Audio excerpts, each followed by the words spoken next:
היא בעצמה, לאבר. אוקיי. אלא כאילו במובן שהיא, מה שהיא מצלמת זה היא משרתת איזה אימג' היא בעצם, היא הופכת, כן. היא הופכת אותך, כן, הצלם הוא לאבר. כן. באמצעות המצלמה, או כי הצלם, זה תמיד הצלם. או שהצלם, או שהוא משתמש במצלמה כסוג של נשק. זה נראה לי איזושהי סקאלה שאפשר לעבוד איתה. טוב. כי אנחנו קוראים לזה קרב, אבל יש פה חומרים יותר מורכבים, כי אחרת זה סתם. כן. אתם לא... זאת אומרת, גם אם הייתי אומרת עכשיו שאתם ערבי ויהודי, לצורך העניין, ערבי ויהודי. לא, הוא דווקא האברהם פה, המוזס. פשוט. כמה שיער יש לבן אדם הזה על הפנים. בוא'נה, איזה טוב שהסתפרתי אז. תודה. אז לא משנה, בקיצור, הבנתם.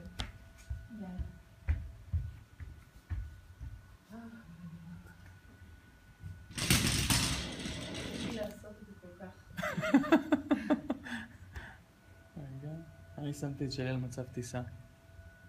זה רעיון נורא. מישהו התקשר אליי באמצע. שומע, אני באמצע אימפרוביזציה, רגע מאוד אינטימי.